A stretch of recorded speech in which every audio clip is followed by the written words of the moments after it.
A hungry and cold street girl rang the doorbell of a millionaire's mansion while he was mourning the loss of his family. When he looked at the bracelet the girl was wearing, the millionaire broke down in tears. The rain lashed the windshield with merciless force as Michael drove along the winding road. The headlights struggled to illuminate the path through the curtain of water, falling from the heavens as if announcing a tragedy. In the passenger seat, Laura kept her eyes closed, resting after a long meeting. In the back seat, little Emily played with her favorite doll, clutching against her chest the present she had received that morning for her 7th birthday. Michael adjusted the rearview mirror to see his daughter and smiled, thinking about how the girl had the same expressive eyes as her mother. "Just a little longer, my princess. Soon we'll be home, and you can show all your presents to your grandmother," he said, trying to calm the child who was already showing impatience from the long journey. Michael's hands gripped the steering wheel firmly, while his thoughts wandered between the next day's commitments and memories of Emily's birthday party. The sound of the rain mixed with the soft music playing on the radio, creating an almost hypnotic atmosphere inside the vehicle. From the other side of the road, bright light suddenly appeared, invading his vision. A high-speed vehicle seemed to slide on the wet asphalt, losing control with each meter it advanced. Michael felt his body stiffen, his heart racing as his mind processed in slow motion what was about to happen. "Laura, wake up! Hold tight!" he shouted, sharply turning the wheel in a desperate attempt to avoid the impact that announced itself as inevitable. The strident sound of tires skidding on wet asphalt tore through the night, followed by the devastating impact of the two vehicles. Michael's world transformed into a chaotic sequence of shattering glass, twisting metal, and screams muffled by the violence of the collision. The car spun out of control, crashing against the guardrail before rolling down the embankment. Each impact sent waves of pain through Michael's body, who desperately fought to maintain consciousness. "Emily, Laura," were his last words before darkness completely enveloped him, leaving only the distant sound of rain and the shards of a happiness that had just been shattered. Sirens cut through the stormy night. Red and blue lights illuminated the accident scene, while paramedics and police officers worked frantically. Michael's body was removed from the wreckage with extreme care, his weak breathing being the only sign that there was still life in that injured body. Laura remained motionless in the passenger seat, her serene face contrasting with the chaos around, as if she had simply decided to fall asleep forever. One of the rescuers advanced down the slope, illuminating the surroundings with his flashlight in search of more victims. "There's a child involved. We need reinforcements for search and rescue. The girl may have been thrown far from the vehicle," he shouted, as the rain continued to fall mercilessly, washing away evidence and complicating rescue efforts. 3 days passed before Michael finally opened his eyes, the intense white light of the hospital hurting his pupils, accustomed to the darkness of unconsciousness. His entire body seemed to have been run over by a train, each breath causing pain in his broken ribs. The memory of the accident came in disconnected flashes. The rain, the lights, the impact, the screams. He tried to get up, but gentle hands prevented him. A nurse with a compassionate expression adjusted the pillow under his head, checking the monitors that tracked his vital signs. "Where is my wife and my daughter?" "I need to see them now," he murmured, his hoarse and weak voice echoing in the aseptic silence of the hospital room. The doctor entered the room hours later, carrying a folder with medical tests and a countenance that announced devastating news. Michael had already tried unsuccessfully to obtain information from the nursing staff, who averted their eyes and promised that the doctor would answer all his questions. The man in the white coat pulled up a chair and sat next to the bed, his eyes reflecting the weight of the words he was about to pronounce. "Mr. Michael, I regret to inform you that your wife Laura did not survive the injuries from the accident. She died instantly due to the impact," he said, pausing to allow Michael to process the devastating information. "As for your daughter Emily, the search teams have worked tirelessly, but so far we have not been able to locate her body. We believe she was thrown out of the vehicle during the rollover." Michael's world collapsed with those words. An animal, primitive scream escaped from his injured throat, echoing through the hospital corridors like the lament of a soul being torn apart. Hot tears streamed down his face as he gripped the sheets so tightly his fingers whitened. Images of Laura smiling that morning, of Emily blowing out the candles on her birthday cake, now all transformed into memories that would never have continuity. It can't be true. My daughter cannot have disappeared like this. She has to be somewhere. Please keep looking, he begged, trying to get up again, ignoring the physical pain that seemed insignificant compared to the agony tearing his heart apart. The following days transformed into a blur of pain, medications, and police interrogations. The authorities explained that the other driver had also died in the accident, but preliminary investigations pointed to excessive speed in unfavorable weather conditions. Michael barely listened to the explanations, his mind focused only on the possibility, increasingly remote, that Emily might be found alive. Search teams scoured the accident area for kilometers, using tracking dogs and volunteers, but without success. An investigator with a tired countenance sat beside his hospital bed, leafing through notes before facing him with compassionate eyes. "Mr. Michael, we need to consider the possibility that your daughter's body may have been dragged by the river near the accident site. With the heavy rains that night, the current was exceptionally strong. We will continue the search, but—" He hesitated, carefully choosing his next words. "You need to prepare yourself for the possibility that we may never find her body." Laura's funeral was held a week later, with Michael being transported from the hospital in a wheelchair. The sky was an impossible blue, as if mocking the darkness that inhabited his soul. The closed casket descended slowly into the ground, taking with it the dreams and plans they had built together over years of love and companionship. Friends and family approached to offer condolences, empty words that ricocheted off the bubble of pain that now permanently enveloped him. Beside Laura's grave, a small symbolic ceremony was held for Emily, even without a body to bury. Michael remained silent throughout the ritual, his eyes dry from crying so much in the previous days, fixed on the small framed portrait of his smiling daughter placed on a table with flowers and candles. "I can't believe I'm burying an empty box for my daughter. How can I say goodbye when I'm not sure if she's really gone?" he whispered to no one in particular, as the gentle breeze carried rose petals over the memorials. The following months were marked by a constant struggle between hope and acceptance.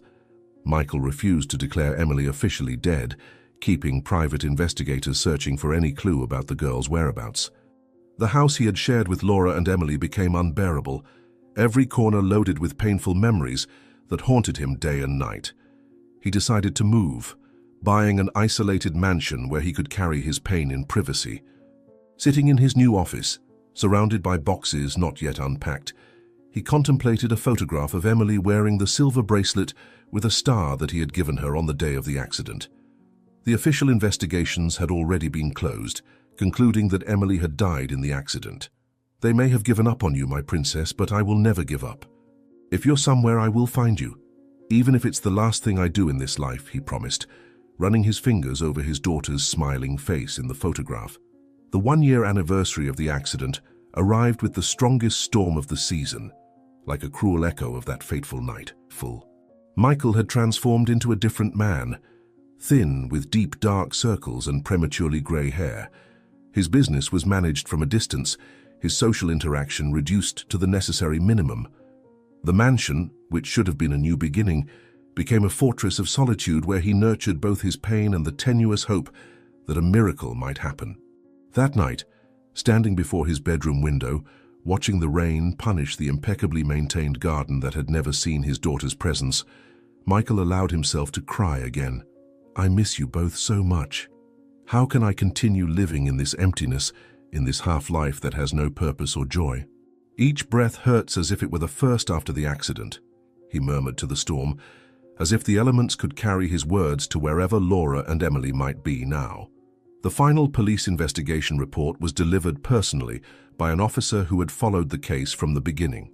Michael received the man in his office, where the walls were covered with maps, photos of the accident site, and reports from the private investigators. He still kept working on the case. The police officer seemed uncomfortable, repeatedly adjusting his shirt collar while explaining that new evidence had been discovered, but that it didn't change the main conclusion of the case. "We found fragments of the dress your daughter was wearing that night, caught in some bushes near the river, almost 2 kilometers from the accident site," he explained, avoiding direct eye contact with Michael.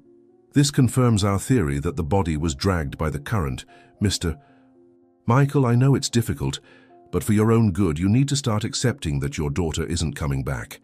Allow yourself to properly grieve, he concluded, placing a hesitant hand on Michael's shoulder. How can I grieve for someone when I don't have a body to bury, when I don't have absolute certainty that she's gone? Don't ask me to give up on my daughter, not when there exists even the slightest possibility that she's still alive somewhere, Michael replied, his low voice carrying a determination that made the police officer back down, recognizing a battle he couldn't win with words of comfort or circumstantial evidence. 2 years had passed since the tragic accident, and time seemed to have frozen within the walls of the imposing mansion where Michael now resided. The man who had once been known for his charisma and vitality had transformed into a shadow, a ghost wandering through silent corridors carrying the weight of unresolved grief. His hair, once as dark as night, was now completely grey, and the deep wrinkles marking his face told the story of a pain that time had failed to ease. Sitting in his office, as he did every night, Michael contemplated a folder full of reports on investigations that led nowhere. Another investigator telling me to give up, to accept that she's gone. How can I accept something my heart refuses to believe? Every fiber of my being tells me my daughter is alive somewhere, waiting for me, perhaps as lost as I am without her, he murmured to himself, while his fingers caressed the photograph of Emily that never left his side. Winter had arrived with unusual ferocity, punishing the city with bone-chilling temperatures. On that particular night, a snowstorm lashed at the windows of the mansion, the wind howling like a wounded animal. Margaret, the housekeeper who had accompanied Michael since moving to the new residence, moved through the house lighting fireplaces and checking that all windows were tightly closed. She was a middle-aged woman, with gentle eyes that had witnessed her employer's suffering day after day, unable to do anything beyond ensuring he ate and maintained at least minimal care for himself. Passing through the corridor leading to Emily's former quarters, a room Michael had prepared in the vain hope of a miracle and kept locked, she sighed deeply. How can God allow a man to suffer so much? He has withered before my eyes all these years, and there's nothing I can do to take away this pain consuming him from within. Perhaps only a miracle could bring life back to those empty eyes, she thought, continuing her nightly rounds through the silent mansion. The doorbell rang unexpectedly, cutting through the silence with its strident melody. Margaret frowned, checking the wall clock that showed almost 9 o'clock at night. Who could be visiting the mansion at that hour, especially in the midst of such a violent storm? Michael had given express orders not to receive anyone. Journalists, distant relatives, former friends, all were barred at the property gates. Adjusting her apron, she walked to the door, hesitating for a moment before opening it. The icy wind invaded the entrance hall, bringing with it small snowflakes that danced in the air like tiny diamonds. However, what captured Margaret's attention was not the fury of the storm, but the small figure trembling before her. A girl of approximately 9 years, with tangled dark hair and clothes too thin for that merciless weather, looked at her with pleading eyes. "Please, ma'am, could you let me in just for a little while? It's very cold out there and I have nowhere to go." "I promise I won't steal anything, I just need to warm up," the child implored, her voice trembling as much as her thin and visibly malnourished body. Margaret's heart tightened at this sight. The governess looked over her shoulder, making sure Michael was not in sight, and then made a decision she knew could cost her job. With a quick movement, she pulled the girl inside, quickly closing the door to prevent the cold from continuing to invade the house. The child was soaked, her bluish lips betraying the time she had spent exposed to the elements. Margaret led her quickly to the kitchen, the warmest place in the house thanks to the large wood stove she kept burning during winter. "My God, child, you could have frozen to death out there. How did you end up here so far from town on a night like this? And where are your parents? A girl your age shouldn't be wandering alone, especially in this weather," questioned Margaret, as she wrapped the little one in a dry towel and positioned her near the comforting heat of the stove.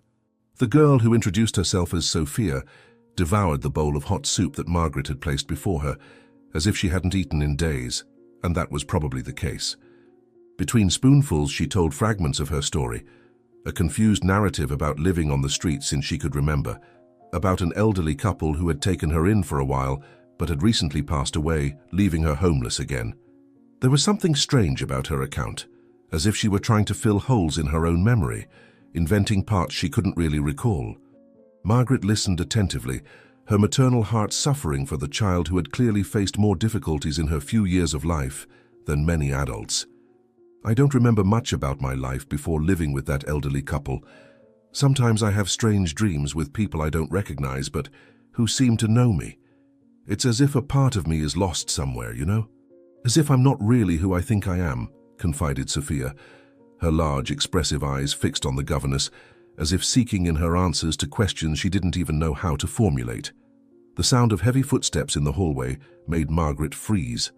Michael rarely left his office during the night, preferring to isolate himself with his memories and his pain. The governess rose quickly, protectively placing herself in front of the girl, preparing to face her master's fury for having disobeyed his express orders.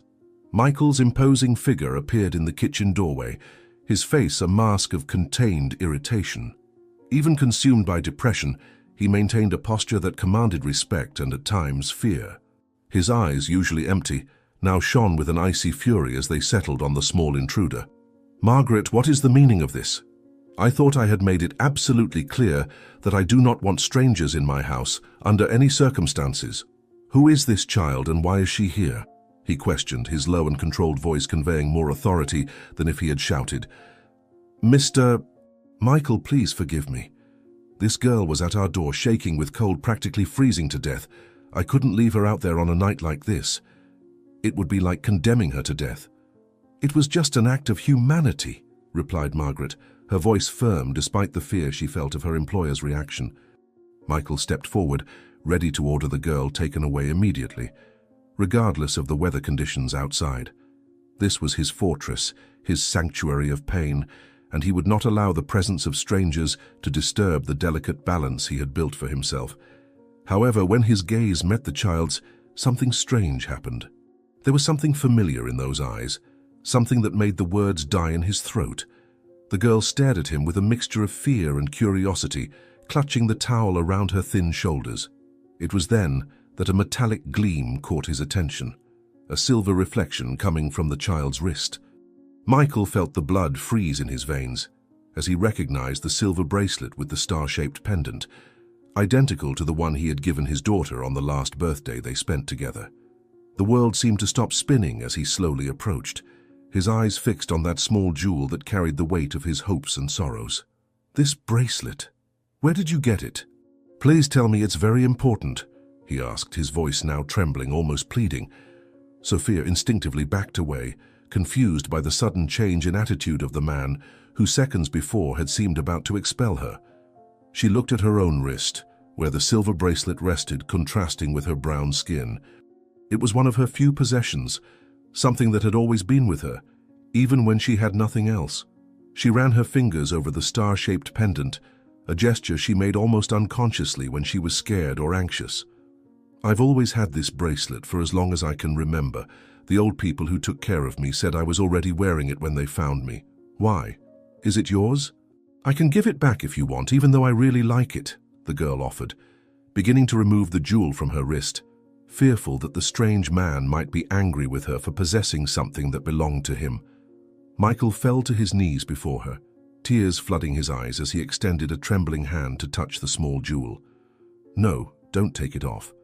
This bracelet was a gift I gave to my daughter on her last birthday before—" His voice failed, unable to complete the sentence he had repeated so many times over the past 2 years.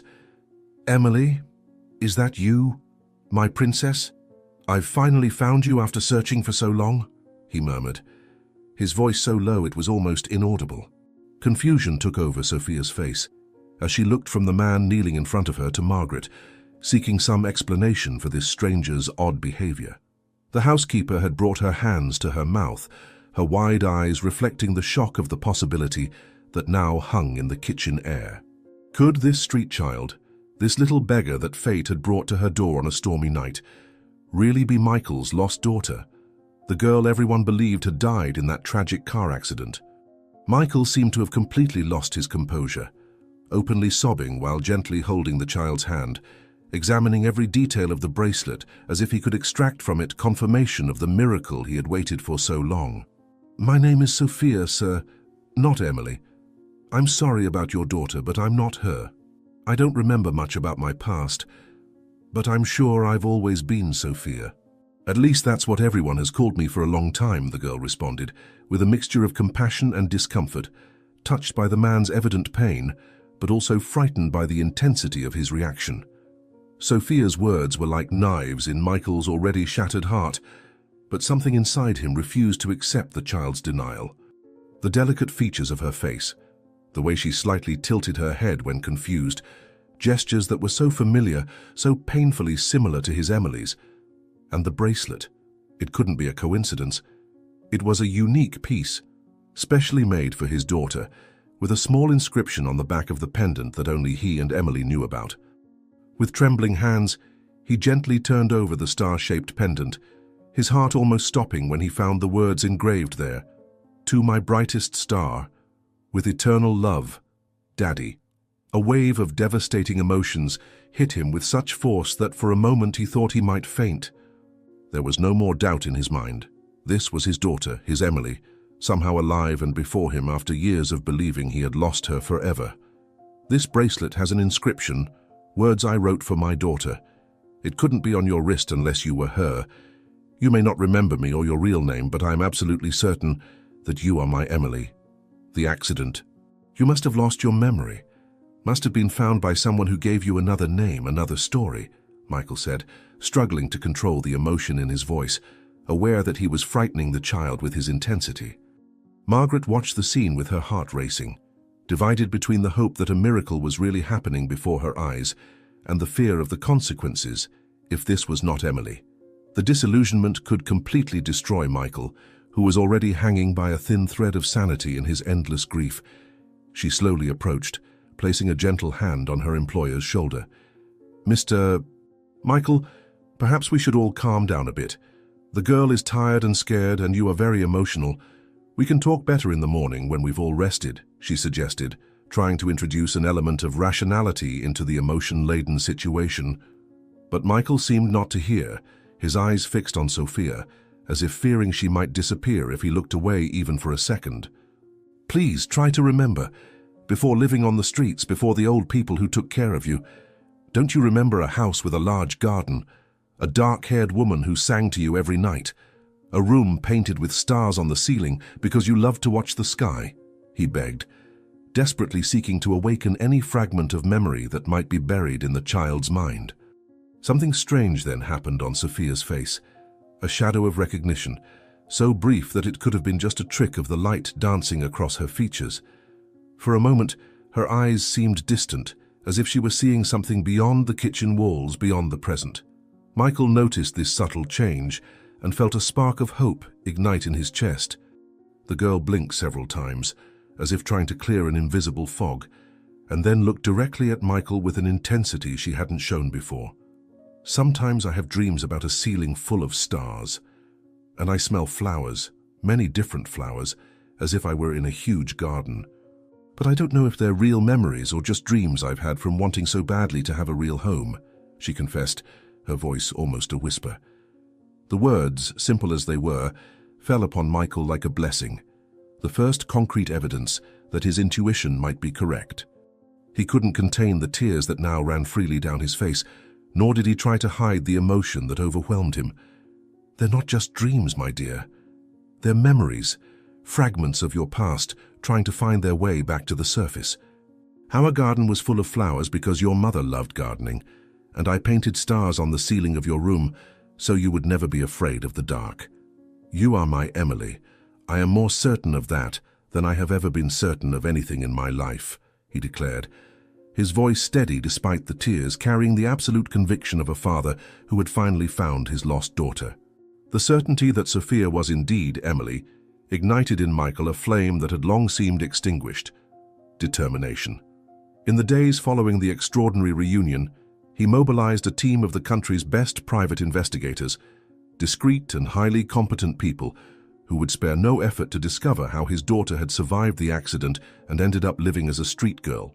The mansion, previously as silent as a mausoleum, now pulsed with renewed energy.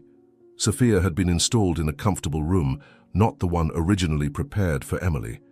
Michael understood that he needed to proceed carefully, allowing the girl to gradually adapt to the new reality. In his office, surrounded by folders, reports, and photographs, he analyzed every small detail of the accident, every inconsistency in the testimonies, every loose end that might finally reveal the truth that had remained hidden for so long. There's something that never made sense about that night. The other driver was described as someone who lost control at high speed, but the road conditions, despite the rain, wouldn't justify such a catastrophic loss of control. And how could Emily have been thrown from the car and survived without anyone finding her during the searches? Someone found her before and for some reason decided to hide her existence from me, Michael muttered, his eyes burning with fatigue, but unable to turn away from the documents before him. The lead investigator, a middle-aged man with keen eyes that seemed capable of seeing through the most elaborate lies, entered the office carrying a worn folder. His normally impassive countenance showed signs of agitation, as if he had discovered something disturbing. Michael looked up from the documents, immediately alert to the change in expression of the man he had hired precisely for his professional coldness. The investigator carefully closed the office door, making sure they were completely alone before approaching the desk and placing the folder in front of Michael. "Sir, we found something you need to see immediately. We were checking the phone records of everyone involved in the case and discovered a series of calls that raised serious suspicions," he announced, opening the folder to reveal a stack of detailed records. "Your sister-in-law, Victoria, made a call to a mechanic specializing in brake systems exactly 3 days before the accident. The same mechanic was found dead under suspicious circumstances 2 weeks later. Too much coincidence to ignore," the investigator explained, carefully observing Michael's reaction. "Victoria, Laura's sister? That's absurd. She was so close to us, practically a second mother to Emily. Why would she do something like that? What would be the motive?" "It doesn't make sense. There must be some mistake in your records," Michael responded, the incredulity evident in his voice, unable to reconcile the image of the affectionate sister-in-law with that of a potential murderer. The investigator, unperturbed by Michael's defensive reaction, removed more documents from the folder, methodically spreading them across the desk. Bank records, suspicious transfers, surveillance photographs, a mosaic of evidence that was beginning to form a disturbing image. Michael felt his stomach turn as he understood what he was seeing. Victoria, his late wife's sister, the woman who had cried by his side at the funeral, who had sworn to help him overcome his loss, appeared in every document as the center of a web of deception and betrayal. The investigator pointed to a series of bank transactions made in the week following the accident, substantial transfers to an offshore account that eventually returned to a shell company controlled by Victoria. "We followed the money, Mr. Michael. We always follow the money because it rarely lies. Your sister-in-law paid a small fortune to a peasant family living near the accident site, a sum too large to be explained, especially considering this family's modest financial condition, and most interestingly, they moved abruptly a few months later, leaving no trace," explained the investigator, his monotonous voice making the revelations even more shocking. "My God, she found Emily after the accident, found my daughter alive and, instead of bringing her back to me, paid to have her hidden. How could I have been so blind? How did I not see the monster living by my side, wearing the mask of shared grief?" questioned Michael, his voice trembling with anger and disbelief as the pieces of the puzzle finally began to fit into a horrible picture. The revelations continued to emerge in the following days, each new discovery more shocking than the previous one. The investigator had located the elderly couple who had cared for Sophia before they died. They were the same peasants who had received money from Victoria. The woman on her deathbed had confessed everything to a local priest, tormented by the guilt of participating in such a cruel plan. According to her account, Victoria had arrived at the accident scene before the authorities, finding Emily unconscious but alive, a few meters from the car wreckage. Instead of calling an ambulance, she had taken the girl and ordered the couple to raise her far away, with a different name, a new identity. Michael read and reread the statement, each word like a dagger in his already torn heart. The betrayal seemed even more painful coming from someone so close, someone he had completely trusted. In her room, Sophia slept peacefully, oblivious to the dark discoveries revealing her true past. Michael observed her through the half-open door, his heart flooded with a mixture of love and protective fury. I need to confront Victoria, force her to admit what she did, understand why she destroyed our lives this way. But I need to be careful. She has already shown herself capable of unthinkable acts, and I cannot risk Emily's safety now that I've finally recovered her. This woman will pay for every tear, for every moment of pain she caused, he promised himself, determined to obtain justice not just for himself but mainly for his daughter, whose childhood had been stolen by greed and malice. The plan to confront Victoria was meticulously elaborated. Michael didn't simply want to accuse her. He wanted to see her confess, wanted to hear from her own lips the extent of her betrayal. He invited her to dinner at his mansion, an apparently casual meeting to discuss pending family matters. Victoria readily accepted, her voice on the phone overflowing with false concern and affection. Michael instructed Margaret to keep Sophia safe, away from his sister-in-law's eyes. He didn't want Victoria to know he had found Emily, not yet. His office was equipped with discreet recording devices. Every word would be documented, every confession would be captured. When the doorbell rang, Michael felt a strange calm take over him. The tranquility of someone who is finally about to face the truth, no matter how painful it may be. Opening the door, he came face to face with Victoria's familiar features, so similar to Laura's that for a moment he felt a pang of pain, but then he remembered what this woman had done, and his heart hardened. "Victoria, good that you could come. It's been so long since our last true conversation. Come in, we have much to discuss," he said, his controlled voice hiding the storm of emotions raging inside him. "Michael, dear, you seem different. There's a light in your eyes I haven't seen in years. Has something good happened? You know, I've always rooted for your happiness, always wanted you to overcome the terrible tragedy that struck us," she replied, her tone sweet as poison as she entered the mansion, completely unaware of the trap awaiting her. In the office, Michael served wine for both, observing Victoria attentively as she talked non-stop about trivialities, about how life had moved on for everyone except for him, who insisted on living trapped in the past. There was something almost hypnotic in the way she constructed her performance of family concern. Each gesture, each expression, carefully calculated to convey compassion and affection. Michael allowed her to speak, studying the impeccable mask she had worn for so long. When he finally put his glass aside and opened his desk drawer to retrieve the folder with evidence, he noticed a flash of apprehension in Victoria's eyes, brief, almost imperceptible, but undeniably present. "Actually, Victoria, something extraordinary happened recently. Something that completely changed my perspective on the accident, on my family's fate," he began, his voice calm, almost conversational, as he spread photographs and documents across the table. "I discovered some intriguing inconsistencies, connections that went unnoticed all these years. I'd like to share these discoveries with you, since you've always shown such interest in my well-being." Victoria's smile faltered for a moment, but she quickly regained her composure, leaning forward to examine the documents with an expression of polite curiosity. "Michael, you know I've always cared about you, but I confess I don't understand what these papers have to do with me. It seems you're still obsessed with theories about the accident. That's not healthy. Laura and Emily wouldn't want to see you like this, trapped in imaginary conspiracies," she replied, her tone now slightly condescending, as if speaking to a stubborn child. The casual mention of Laura and Emily's names on Victoria's lips ignited an icy fury in Michael. With an abrupt movement, he pushed toward her the phone records, bank transfers, and surveillance photographs. Victoria's face visibly paled as her eyes quickly scanned the documents, recognizing the evidence of her own crimes exposed before her. Michael observed the transformation with morbid fascination, the crumbling of the mask, the revelation of the true face behind the facade of family affection. "It took 2 years, Victoria. 2 years of hell, of insurmountable pain, of endless nights contemplating suicide. And during all that time, you were by my side, pretending to share my grief, while you knew my daughter was alive.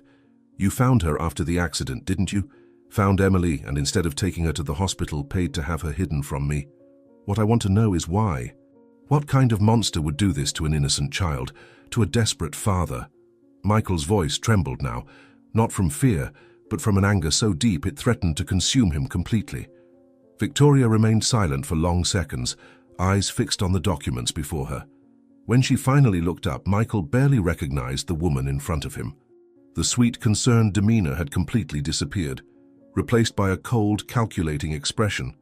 "You really want to know why, Michael? Because you never deserved her.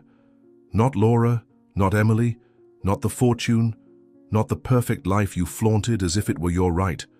While I, the older sister, always remained in the shadows, always the second choice, always the one who had to settle for the crumbs of attention and affection," she hissed, years of envy and resentment finally overflowing in her poisonous words. The shock of the confession left Michael momentarily speechless. It wasn't just the content of the revelations, but Victoria's complete transformation, as if a mask had fallen, revealing the monster that had always dwelled behind the facade of family affection. She stood up, walking around the office like a caged animal, her eyes shining with a disturbing mixture of fury and triumph.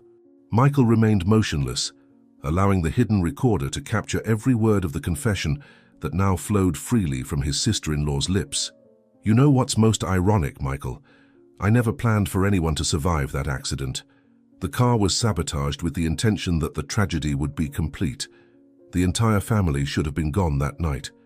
I had everything prepared. Falsified documents naming me as Emily's legal guardian and secondary beneficiary of your will.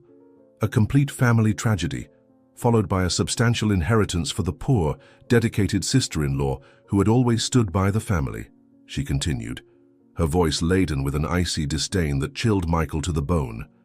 "But then, when I arrived at the accident site, I found the girl unconscious but breathing, thrown a few meters from the car. It was unexpected. When I saw there were survivors, I realized it could be even more devastating to let you continue your life believing you had lost everything, while I ensured that you and Emily remained separated. The irony was too delicious to resist," Victoria confessed, a twisted smile deforming her once attractive features. "You're sick, Victoria, completely insane. How could you destroy so many lives out of jealousy? How could you condemn an innocent child to grow up on the streets, away from her family, from everything she knew and loved?" asked Michael, his voice low and dangerous, his hands clenched into fists so tight that his knuckles turned white. Victoria's laughter echoed through the office, a cold sound, devoid of any genuine joy, more like shattering glass than any human expression of amusement. She approached the desk, leaning in to look Michael in the eyes, as if she wanted to make sure he would fully understand the extent of her wickedness. "You talk as if I ruined a perfect life, Michael, but you know what's really funny? Those peasants probably gave Emily more true love in 2 years than you would ever be capable of. Always so busy with your business, your meetings, your empire. Laura complained, you know. In our sister lunches, she cried about how you were becoming increasingly distant, less and less present. Perhaps in the end, I did the girl a favor," she provoked, each word carefully chosen to cause maximum pain. Michael felt something break inside him, a dam of self-control that had kept his fury contained. In a quick movement, he stood up, grabbing Victoria by the shoulders with enough force to make her falter. "Don't you dare speak of Laura that way. Don't you dare use your own sister's name to justify your crimes. And as for Emily, I think there's something you should know, Victoria. Your plan failed. I found my daughter. She's here in this house, where she should have always been. And you will spend the rest of your miserable life in a prison cell, reflecting on how your hatred and jealousy ended up bringing you absolutely nothing but ruin," he revealed, watching with somber satisfaction the shock and horror that spread across Victoria's face. For a moment, silence took over the environment, heavy and suffocating like the calm before a devastating storm. Victoria stared at Michael, her widened eyes reflecting a mixture of disbelief and dread. Then, with a sudden movement that caught him off guard, she broke free from his grip and ran toward the door. Michael reacted instantly, blocking her passage, aware that he could not allow her to escape. Not just for the justice she deserved, but for Emily's safety. The physical confrontation that followed was brief, but intense. Victoria, desperate, reacted violently, trying to break free. Michael had to use all his strength to restrain her, preventing her from escaping while trying not to hurt her. "You're lying. The girl can't be alive. I saw her nearly dead. Those useless peasants must have talked. I'll finish all of you, you understand?" "I'm not done yet, Michael, that I promise," she screamed, her shrill voice unrecognizable, the mask of refinement completely destroyed by fury and fear. Finally, Michael managed to immobilize her against the wall, keeping her firmly secured while reaching for the phone to call the police who were waiting for instructions nearby. "It's over, Victoria. Every word of your confession was recorded. The evidence is irrefutable. The nightmare you created has finally come to an end, for me and for Emily. For you, however, it's just beginning," he said, his calm voice contrasting with Victoria's labored breathing and desperate protests. The minutes that followed passed like in a feverish dream. Police officers stormed into the office, handcuffing Victoria, who alternated between furious threats and pathetic pleas. Michael observed the scene with a strange sense of detachment, as if he were watching the end of a particularly disturbing film. The villain had been unmasked. Justice would finally reach the one who had destroyed so many lives out of pure jealousy and greed. But as the officers led Victoria out, something in her final words caused an uneasiness in Michael. "This isn't over, Michael. You think you know everything, but you know nothing. There are things you never imagined, secrets that will destroy you when they come to light. The girl will never be completely yours, I guarantee it," she shouted, her face contorted into a mask of hatred as she was dragged out of the mansion. The investigator approached Michael, handing him a thick envelope. "We found this in her apartment during the authorized search. These are documents related to the accident, including Emily's medical reports that she kept hidden.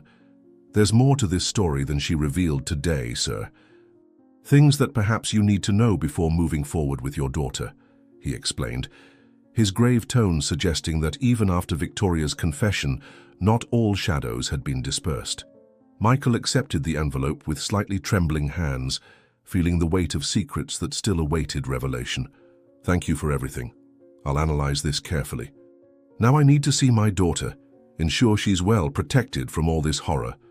As for the rest, we'll face one problem at a time, as we've always done," he responded, putting the envelope in his desk. "Truth always finds its way to light, Mr. Michael, even when we try to bury it. But sometimes not every truth needs to be known immediately. There are moments for revelations and moments for healing. You'll know when the time is right," the investigator philosophized, briefly placing his hand on Michael's shoulder before following the police officers out of the mansion.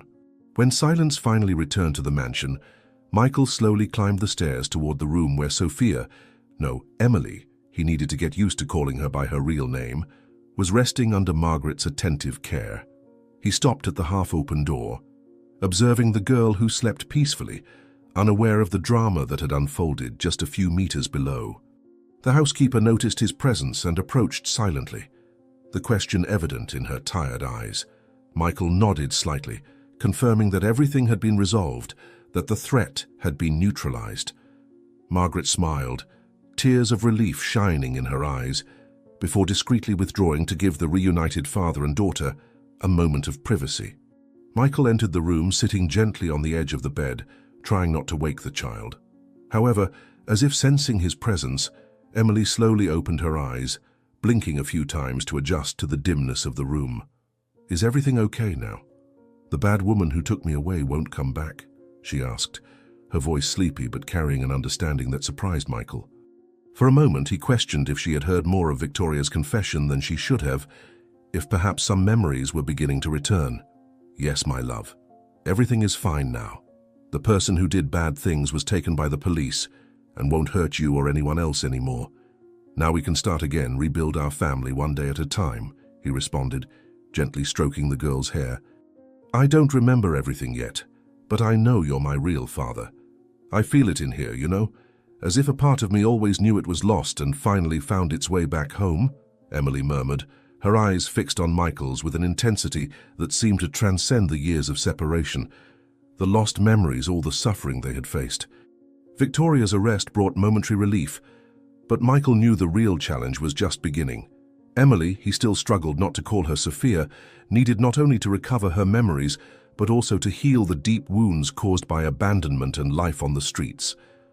After exhaustive research, Michael found a therapist specialized in childhood trauma and amnesia, who agreed to see them at home, creating a safe environment for the girl. The first meeting was tense, with Emily sitting rigidly on the living room sofa, her suspicious eyes alternating between Michael and the therapist. I don't understand why I need to talk to a stranger. I'm not sick.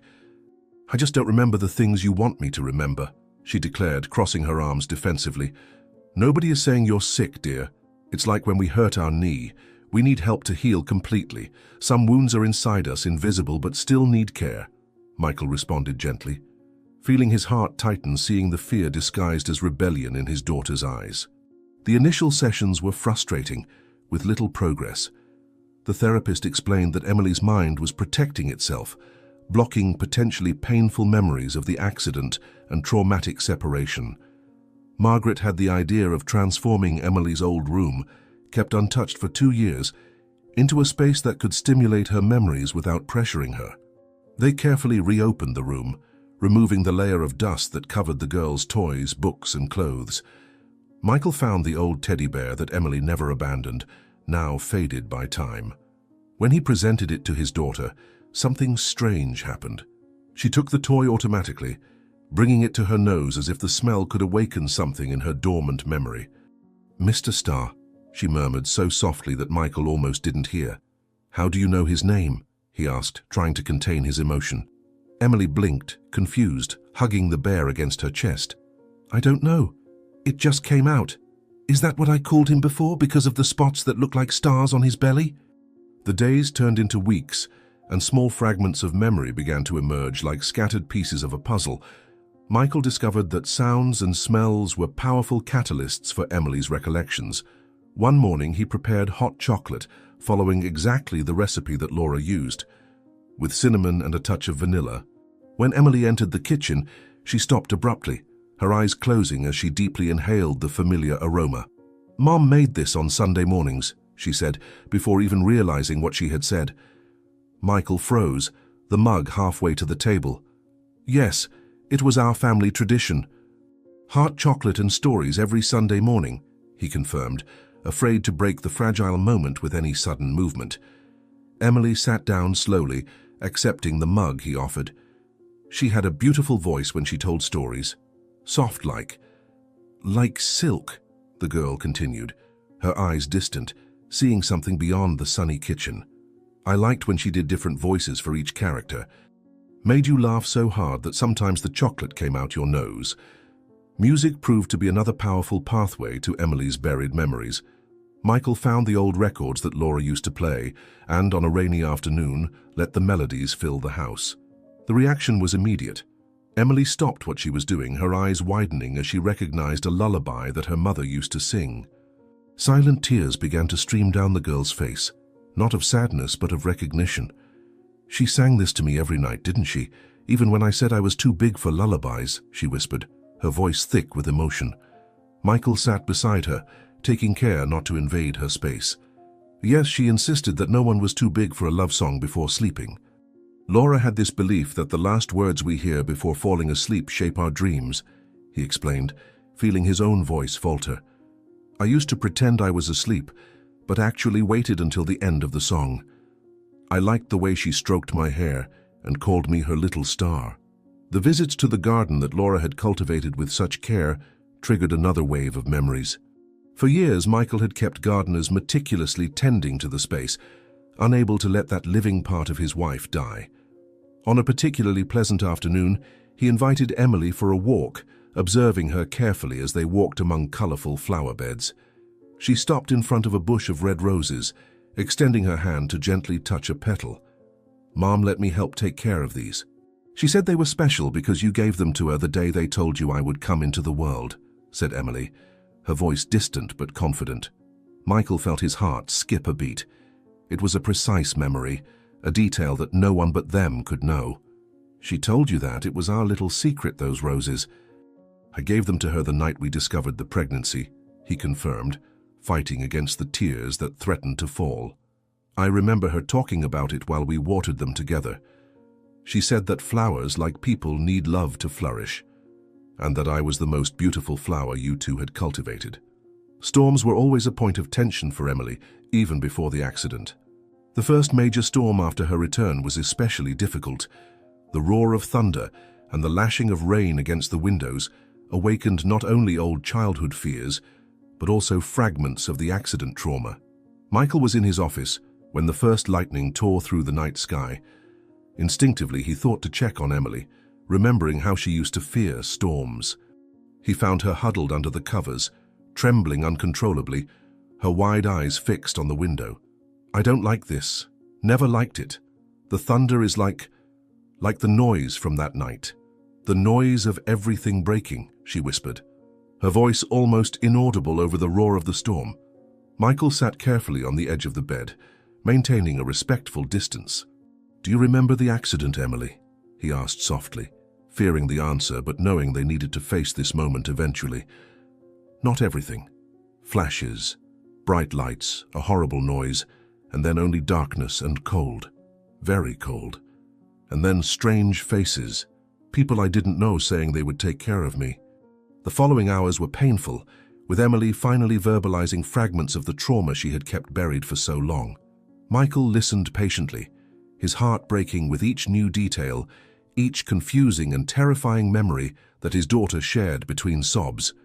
When she finally exhausted herself, falling into a restless sleep, he remained by her side, unable to leave her even for a moment. Dawn found him still there, watching his daughter's sleeping face, amazed at the strength she showed despite having faced so much in her short life. "We'll get through this together, my love. One step at a time, one memory at a time, until the pain is just a distant shadow," he promised in a whisper, although he knew that some scars would never completely disappear. "I couldn't protect you before, but I swear nothing else will hurt you as long as I live." The days that followed were lighter, as if sharing those traumatic memories had removed a weight from Emily's shoulders.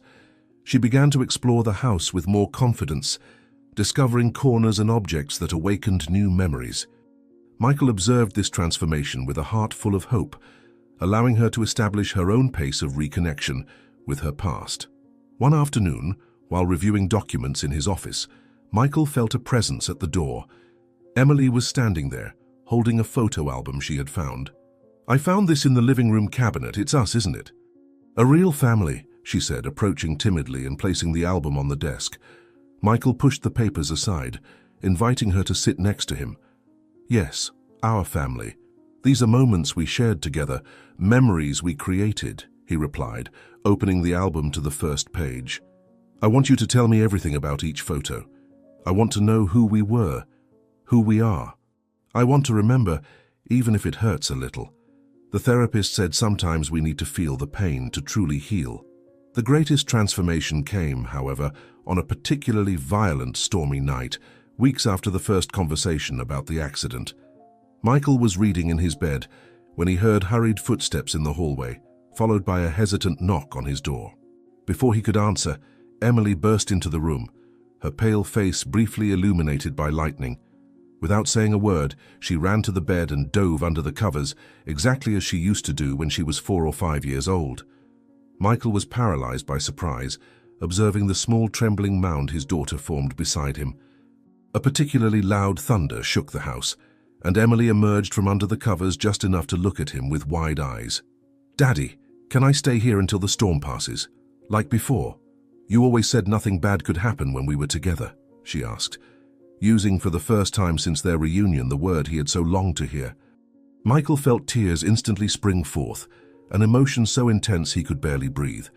Extending his arms, he wrapped Emily in a protective embrace, feeling her relax against his chest. "Of course you can, my little star. I'm here. I will always be here," he promised, his voice choked by the lump in his throat. That simple moment, born from a child's instinctive fear during a storm, marked the true beginning of the family reconnection. The embrace they shared that night was more than momentary comfort. It was a silent symbol that despite all the horror and separation, the bond between father and daughter had survived. Later, when Emily fell asleep in his arms, Michael observed her serene face, occasionally illuminated by lightning that no longer seemed to frighten her. The path ahead would still be long and, at times, painful. There would be difficult days, traumatic memories to face, adjustments to make. But that night, embracing his recovered daughter, Michael felt for the first time in years an absolute certainty. They had found their way back to each other, and that was stronger than any storm. "We're a family again, my little star. Different from what we were before, marked by the scars of what we faced, but still a family. And this time, nothing and no one will separate us, he whispered to his sleeping daughter, sealing the promise with a gentle kiss on her forehead. Victoria's trial was one of the most sensationalist of the decade. The newspapers daily featured new revelations about the extent of her crimes: the sabotage of the car that caused the accident, Emily's kidnapping, the years of manipulation and lies. The woman who once belonged to high society was now exposed as a cold and calculating criminal, driven by sick jealousy. Michael kept Emily protected from the media circus, focusing only on her recovery. The final verdict surprised no one. Guilty on all charges, sentenced to 20 years in prison without the possibility of parole. Her assets were confiscated, including properties acquired with money embezzled from Bennett companies. Justice has finally arrived, but I feel no joy, only relief. Now we can really move forward, without constantly looking over our shoulders, Michael confessed to Margaret as they watched the news announcing the sentence. 3 months after the conviction, during a transfer between prisons, the unthinkable happened. Taking advantage of a moment of confusion, Victoria managed to escape, disappearing without a trace. Michael immediately reinforced the mansion's security, fearing she might attempt some desperate revenge. His suspicions proved correct when 2 weeks later, security cameras captured Victoria in disguise, trying to invade the property during the night. Alerted, security prevented the invasion, but the woman managed to escape once again. She won't give up, will she? Her wickedness has no limits.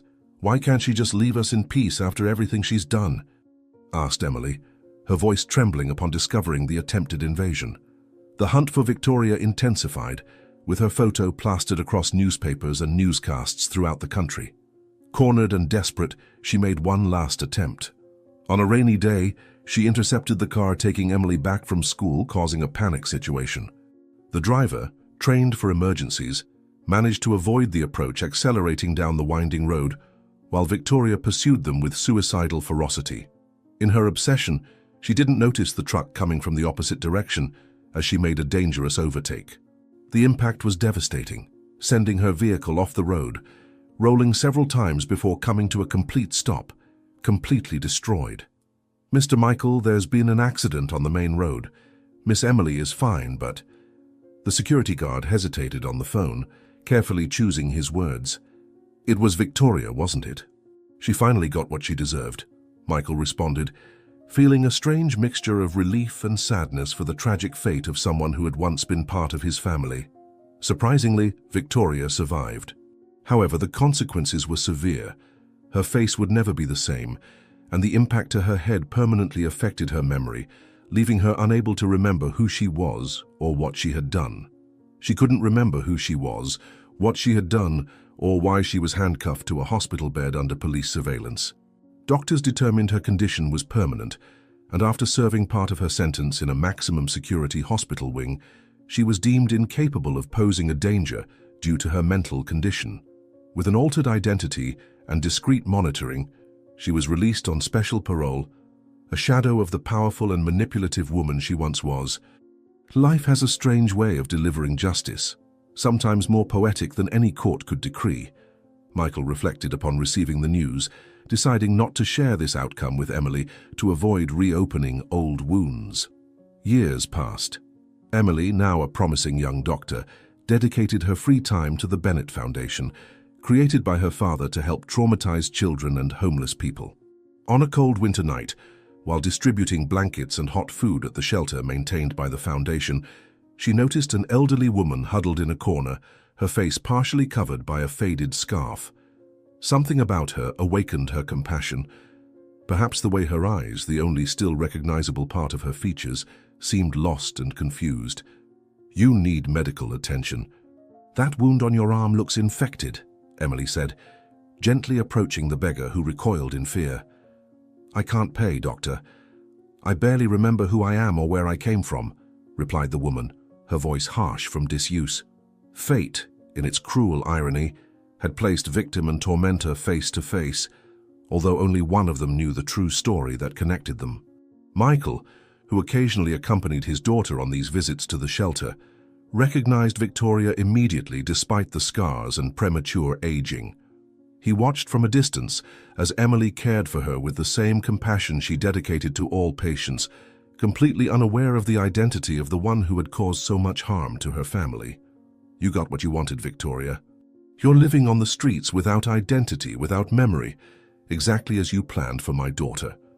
When Emily returned to his side, Michael hugged her tightly, deeply proud of the compassionate and strong woman his daughter had become, despite everything she had faced. That lady broke my heart, Dad. So lost, with no one in the world. I'll do everything possible to find a permanent place for her at the shelter, Emily commented, looking over her shoulder at the solitary figure who was now eagerly eating the hot soup they had offered her. You have an extraordinary heart, my little star.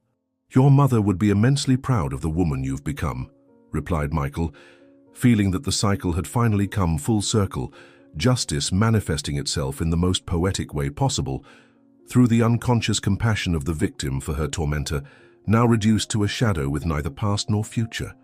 If Michael and Sophia's story moved you, don't forget to subscribe, like and comment where you're from. And don't go away. The next story is already appearing on the screen, made especially for you. See you soon.